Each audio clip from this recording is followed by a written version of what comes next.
In this video, let's talk about PowerShell support for PowerApps Power Automate. Now, there is a PowerShell support for PowerApps or Power Automate. Now, you can run PowerShell command to perform operations on PowerApps and Power Automate flows. Now, basically, this is mainly used by an administrator or the creator or maker. So, the targeted audience is the maker who makes the Power Apps or Power Automate flow, or the administrator who manages the tenant settings, manage the applications, manage the policies within the environment. Now, basically, how it works in PowerShell is like we have something called as commandlets. Commandlets are the functions written in scripting languages like PowerShell. Now, these commands are alternative to accessing the Power Platform Admin Center. Now, why would you use PowerShell for Power Apps or Power Automate? Now, there are some things, some configuration settings which you can do in the graphical user interface. Like if you navigate to Power Platform Admin Center or Power Apps, then you'll be able to do some set of actions. Some set of actions are only available as a part of Power Apps command line interface. So if you have PackCLI installed, then you can do some set of operations using PackCLI. But there are many commands which you cannot do using graphical user interface or the CLI. So for that, you need to use PowerShell support. Also, if you want to automate something within your environment related to administration or management of your applications or Power Automate flow, then PowerShell support for Power Apps, Power Automate is indeed very helpful to execute those commands. Now, there are two separate commandlets available. I will go through that shortly. Basically, what you can do with all this commandlets is you can automate monitoring and management tasks. Make sure that you have a valid license, because if you do not have a valid license, you will not be able to execute those commandlets.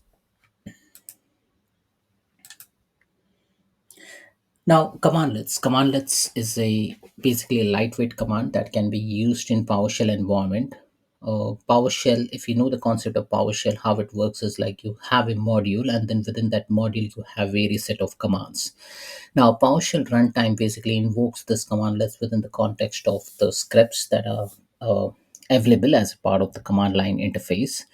Command lines are native PowerShell commands. It's not a standalone executables. It's basically collected into different PowerShell modules, and then that can be loaded on demand. So you can load the module within the memory, and then you can start executing those commands.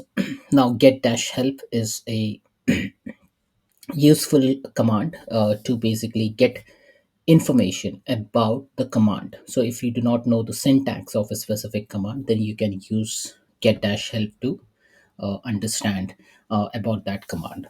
Now, before you even install PowerShell, you need to basically understand the concept of PowerShell within an operating system. So now we are talking about Windows operating system, and I have Windows 11 with me. So I will be showing you from that context perspective. Now you need to first start preparing your PowerShell to run some command, and then once you prepare, then you need to start installing the module for Power Apps. There are a couple of modules which I'm going to show to you, and then once you install that, then you can start utilizing the Power Apps PowerShell command. Now let's jump into action. So first, let me show you what to say PowerShell looks like. So what I've done is like I've arranged the command line within my operating system. Now there are a couple of PowerShell, Windows PowerShell and Windows PowerShell ISE, which comes as a part of operating system. So these are the couple of things which comes as a part of operating system. Now there are a couple of installs which you can do from a PowerShell 7 preview, which is not available out of the box from operating system. You need to install it separately. We are going to just focus on Windows PowerShell or Windows PowerShell ISE. Now, Windows PowerShell and Windows PowerShell ISE, the difference between Windows PowerShell and Windows PowerShell ISE is like one is just command line interface. Like I'll show you Windows PowerShell, I just do a run, I'll just do a run as administrator, and this is just the command line interface. I can write commands, so I just put cls cd slash, and then it will recognize the command. So this is just command line interface. Then you have Windows PowerShell ISE. Now, within Windows PowerShell IEC, if you run this as an administrator, you will be able to see some visual component of the command as well. So as you see over here, anything you type in over here and then you run this, if I just type in CLS, select this and then run this, it will run that command. If I write a command, so I can write command on top as well as bottom, but here if I type command on top and I'll just say cd slash and then I'll select this command and click on run, it will run that command accordingly. On the right hand side I can see various commands and the modules which are installed within my system. Now the module which I'm going to talk about is like a couple of modules. Now remember, like if you're starting very fresh, you will not have all these modules listed, like Microsoft.PowerApps.Administration.PowerShell, Microsoft PowerApps.PowerShell, or additionally Microsoft.PowerApps.Checker.PowerShell. Now you won't be having this module installed. Now if it is not, that's okay, but I'll show you how to start with the command line. So first and foremost, what you need to do is like you need to set the execution policy of your PowerShell. Okay. Now there is a command called a set dash execution policy. Okay. So if you type in this command set dash execution policy and I will just press enter, it will ask you for execution policy. Okay. Now what is this execution policy? Now what are the different types? Okay. So let me escape this command and just do a CLS. And now I'm gonna just put get dash help and set execution policy.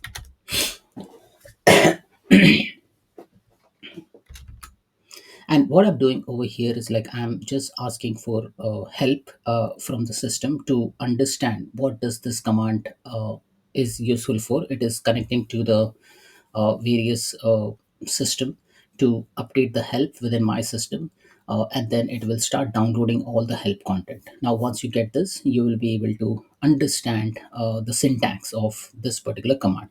Now I'll just say close this for a moment.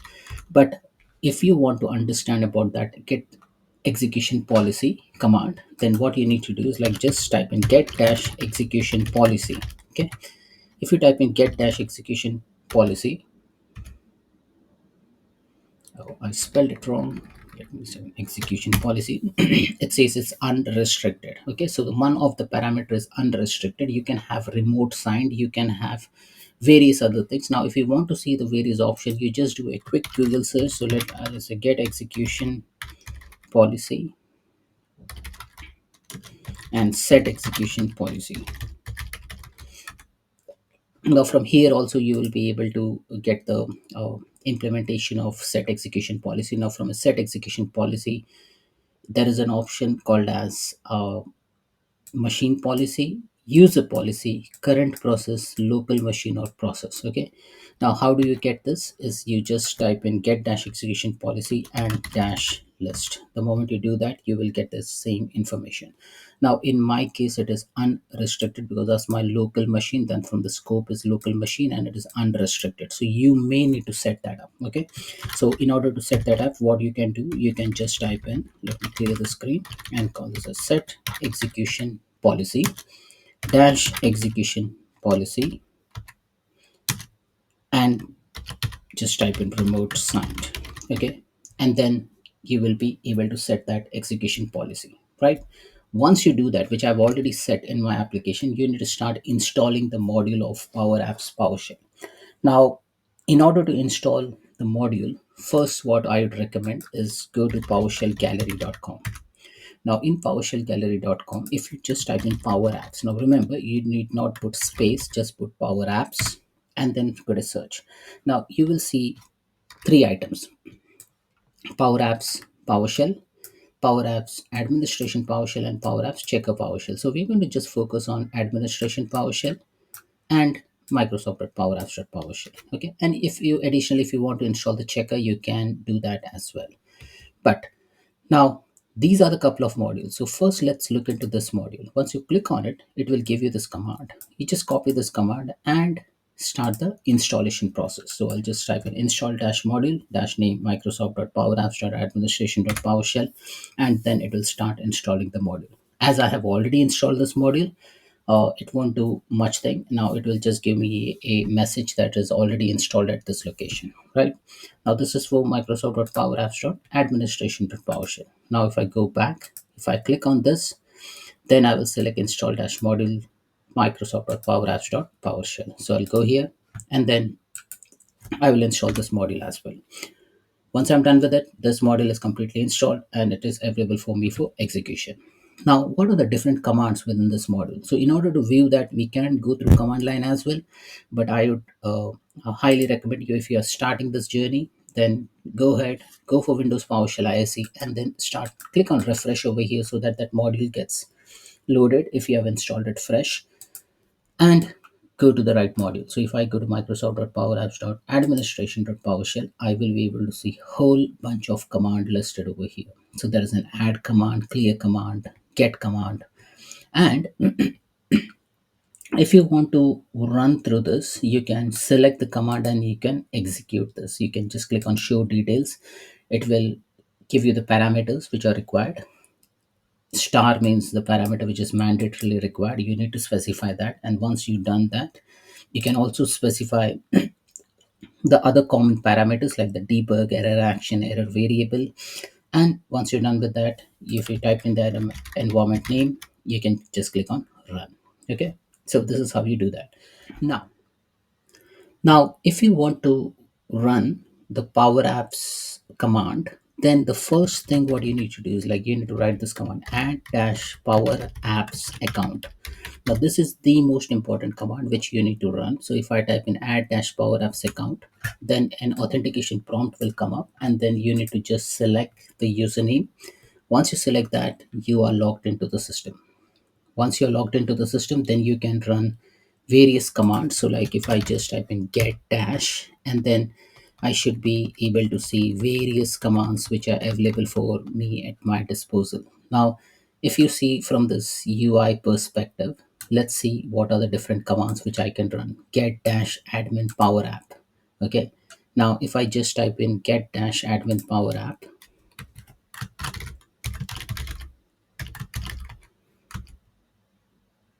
then it will start reading the responses, and then it will start executing that command, and it will try to put in the information back to you. Okay, now like this you can run various commands. So one of the command is get admin power apps. Now let me show you other things.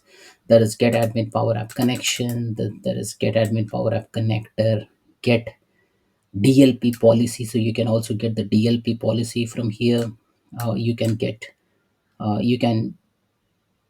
get power app tenant isolation policy. So all these things you can get from here. So as you see over here, the command which we just ran, we scroll up because there's a lot of power apps. So get dash admin power app, it will give you the list of the app name, the environment name. So it's a huge list. So it will give you the app name, display name, created time, owner, last modified name, and then all this information. So it is still iterating through the system, and then it will ask you for authentication again and again.